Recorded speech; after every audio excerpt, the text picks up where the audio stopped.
Is Avengers 8 first appearance of Kang the Conqueror undervalued or overvalued? Well, in this video, we're going to do a deep dive and see if we can find out. Ladies and gentlemen, welcome back to another video with Swaggle. And in this video, we got to ask ourselves the question, is now the time to buy Avengers 8 first appearance of Kang the Conqueror? This is going to be the next installment of my series that I like to call Is Now the Time to Buy, where we do a deep dive into comparable books to ones that are hot in the market to see if this is a good opportunity or if this is something that you should not be touching with a 10-foot pole.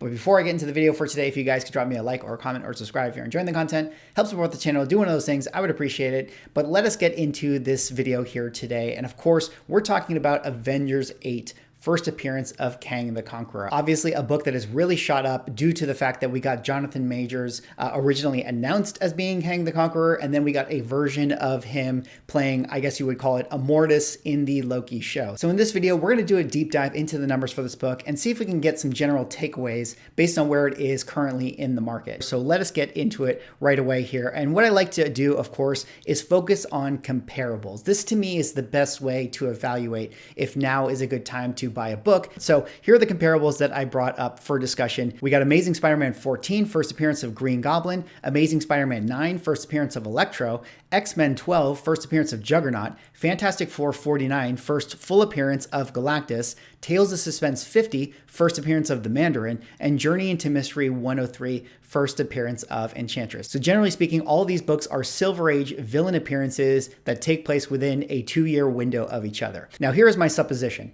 Of the books that you see on your screen right here, ASM 14 should be the main book, should be the most valuable. When we think about, tier list of characters, the Green Goblin is one of the most premier Marvel villains there is in all of comic books. So that book to me is the ceiling when I'm thinking about Avengers 8. So if we ever get to some FMVs for Avengers 8 that are rivaling that of ASM 14, that is definitely going to be a red flag to me. Now, the Electro book I think is an interesting one because I'm of the opinion that Kang the Conqueror is a bigger supervillain than Electro, but the Electro book is an early ASM book, so that has a little bit of a historical bias for its values. Similarly, X-Men 12 is another book that historically speaking was more valuable than Avengers 8, but again, I'm of the opinion that Kang the Conqueror is bigger than that of Juggernaut. Maybe you guys disagree, but if I think about a comparable to, Thanos and Sabretooth, two Bronze Age books, there was one point back in the day when the Sabretooth was more valuable than the Thanos book, but once we got Thanos in the MCU,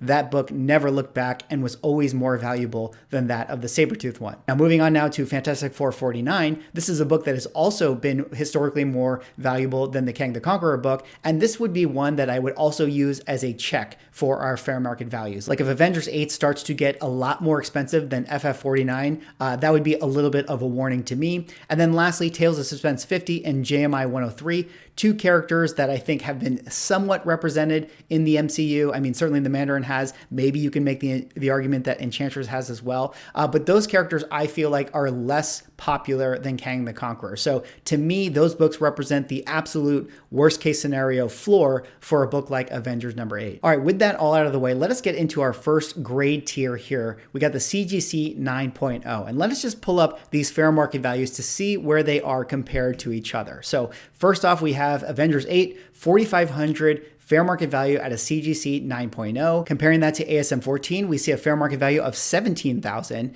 Moving over to ASM number 9, first appearance of Electro, we have 8,200. And then lastly, X-Men number 12, first Juggernaut, 6,800. So already out of the gate, looking at these fair market values, to me, I definitely feel safe if I was someone who was going to be buying Avengers 8. When I look at that $4,500 number in comparison to, the 17,000 for ASM 14, to me, I feel like there's a massive ceiling for this book to grow. If you're someone who doesn't think that this book should be more valuable than that of Electro, again, there's still a massive window for it to grow in that. And then X-Men 12, which is the Juggernaut book, has a higher price tag than that of Avengers 8. And to me, I'm still of the opinion that this book should be at least as valuable as the Juggernaut one. So let's kind of bring in the census count here and see if we can make any determinations or see if there's any, red flags that come into the equation when we enter these numbers. So pulling up the census here, we see 73 books for Avengers number 8, 83 books for ASM 14,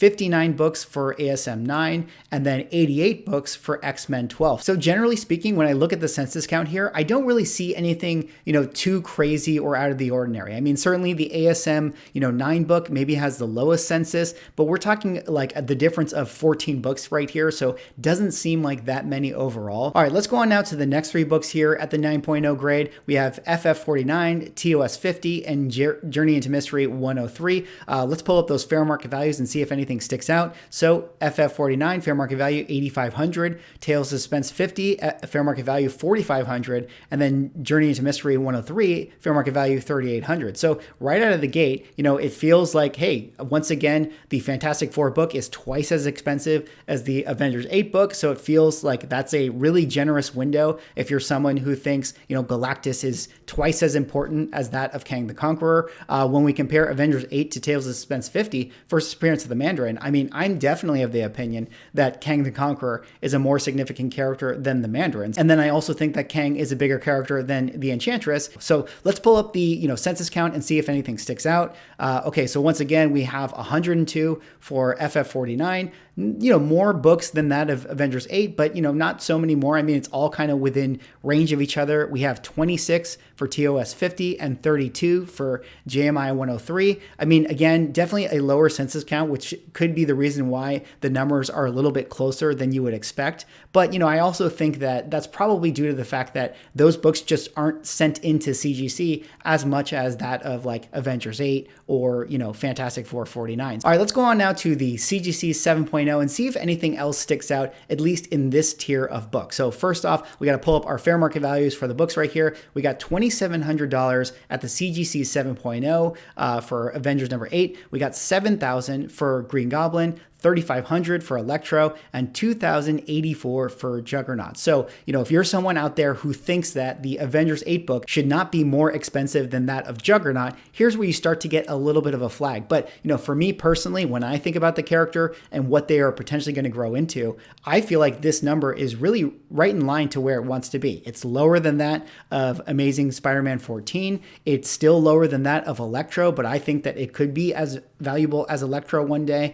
And then it is higher than that of Juggernaut, which I think is a fair place to put it if I'm thinking that Kang is going to be the Thanos and Juggernaut is the Sabretooth. All right, let's pull up the census count here and see if anything sticks out. 140 for Kang, 258 for Green Goblin, 162 for Electro, and 211 for Juggernaut here. Once again, it's a good sign to me that there's only 140 on the census for Avengers 8. So once again, at the CGC 7.0, I think that, I see a pretty good opportunity. All right, let's pull up the next couple of books right here and see what the fair market values for these ones are. We have $3,100 for Galactus, $870 for the Mandarin, and $1,200 for the Enchantress here. We'll quickly pull up the census count so that we can kind of really dig into this. $320 for Galactus, $73 for the Mandarin, and $65 for Enchantress. So again, comparing these numbers, I see Avengers 8 still being lower than that of Galactus. I think that would make a lot of people feel pretty comfortable with the fact that Galactus is a quote-unquote more valuable book. You could say that 2,700 is a little too high in comparison to 870 and 1,200, and maybe the proportional values were better at the 9.0 range, but I still think there's opportunity here. All right, let's go on now to the CGC 4.0. Again, I think it's really important to see the different tier levels of grades to see if anything sticks out. Again, let's pull up the fair market value for these, and then what do we see? We see $1,100 for Kang,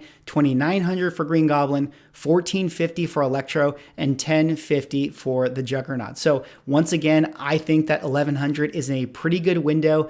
I personally think that Kang is going to be bigger than Juggernaut, so I'm not concerned that it is more expensive than that.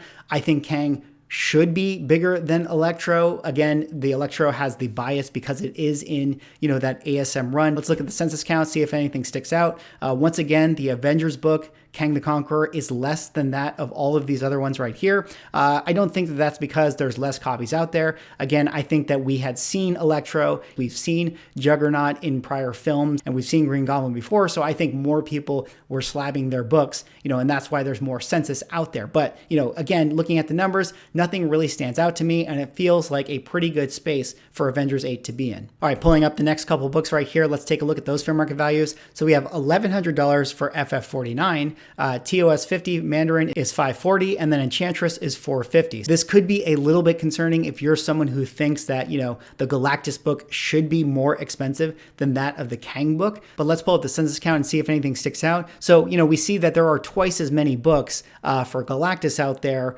than there are that of Kang, and maybe that's why the numbers are in line. Again, lower census count with Mandarin and Enchantress. So while I think that the fair market value for the Kang book is in line to that of its comparables, maybe we're not seeing the same sort of opportunity that we did at the 7.0 and 9.0 range. All right, and the last grade I just kind of wanted to, look at, just because I pulled up the numbers for you guys, is the CGC 3.0. Let's see if anything else sticks out in this tier level. Fair market value for Kang is 820. Fair market value for Green Goblin 2200, Electro 1080, and then Juggernaut 850. Pull up the census count here: 117, 293, 159, 136. So this is very similar to the 4.0 range, where the Kang book is much less than that of Green Goblin. It is also less than that of Electro, and in this particular grade level is also less than that of Juggernaut. So that might make people feel like this is a good opportunity as well. Let's pull up the fair market values for these next couple books right here. Fantastic 449. So this is where, again, it jumps back up to that 923 level. Mandarin sitting around the $500 level, and then Enchantress at 420. We'll pull up the census count here, see if anything sticks out. Generally speaking, similar to that of the other tier levels, where there's half as many Mandarin and Enchantress books and there's more Galactus books. But unlike the 4.0 grade, this once again feels pretty well balanced, where I feel like there's kind of an opportunity at the CGC 3.0 for Kang's book right here. Now, before I move on to my conclusions with Avengers number 8, I did want to talk a little bit about the journey that Iron Man 55 took throughout the course of the MCU. This slide I'm going to call it the Thanos experience, and I'm going to focus on the CGC 8.5 grade because this one in particular has the highest census count. So if we're thinking that Kang the Conqueror is going to be this version of the MCU's Thanos, then we can kind of make some interesting sort of takeaways as to like how the book is going to grow throughout its life cycle. So if we look at the graph right there and we think about what this book did, all the way back in 2012 when we had Avengers number 1, in January of 2012, before we got the film, this book's fair market value was $155.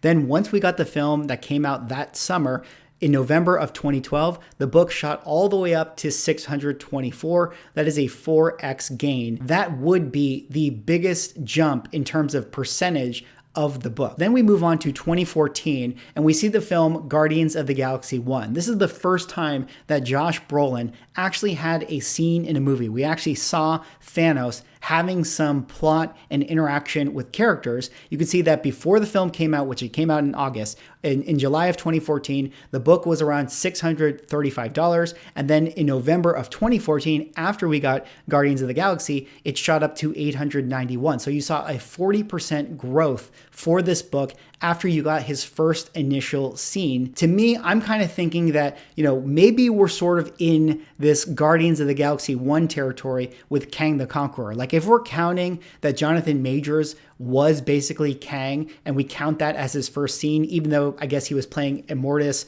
or He Who Remains or whatever you want to call him.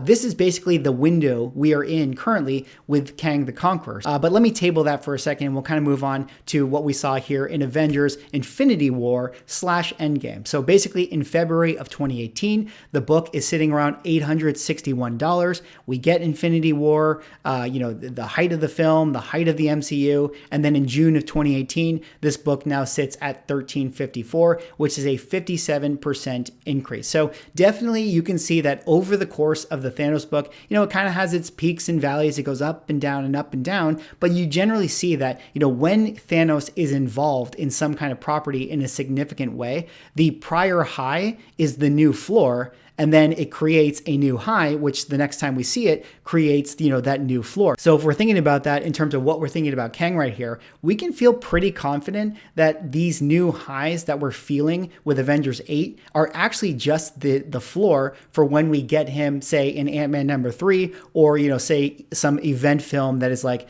some time travel Kang, crossover event movie. But let's one more time look at the Thanos book right here. And I want to talk about, post Endgame or post MCU. So in March of 2020, this book actually sunk all the way back down to $650. At least that was a low or a record low sale. So, $650 is around the level that we got in 2014 when Thanos was in Guardians of the Galaxy. And then, of course, we get Eros, and we have now all these rumors that we might see Thanos again. And the book has gone to a all new record high in January of 2022 to, the $1,622 range. And one of the reasons why I want to point to why I think it's really interesting that this book hit $650 is that even in the worst case scenario where people thought that this book was totally done and we were totally never going to see Thanos again, the number only went down to that of the number that it sat around during Guardians of the Galaxy 1. And where are we currently with Kang the Conqueror? Well, I kind of feel like we're in that sort of Guardians of the Galaxy 1 territory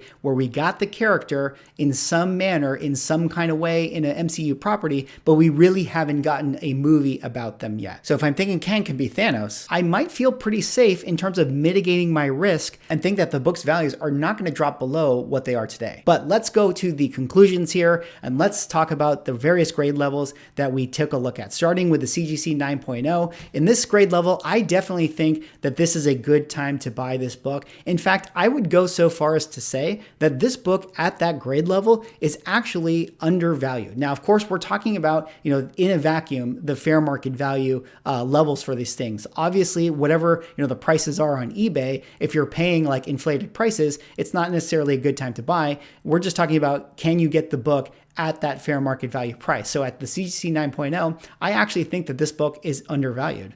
At the CGC 7.0, I think that it's a pretty good opportunity. I mean, definitely depends on how you feel Kang the Conqueror should be in comparison to, say, characters like Electro or Juggernaut. I personally think that, when it's all said and done, Kang will be a much bigger name than that of Juggernaut and Electro, and I think the values of this book will reflect that to comic book collectors. Now, at the CGC 4.0 level, I definitely think that this book is in line. I think there's a lot of people that like to target those 4.0s. So to me, it feels like that's probably been a very competitive book. And, if you're someone out there who is getting this book at that grade level, I would basically say to you to make sure you get a good deal. And then at the low grade CGC 3.0, I again think that there's a good opportunity here for this book to grow in value. I like where it sits in comparison to the other books that came around that time. And I definitely think that if Kang the Conqueror is going to be this phase's version of Thanos, now is actually a really good time to buy this book across basically every grade that there is.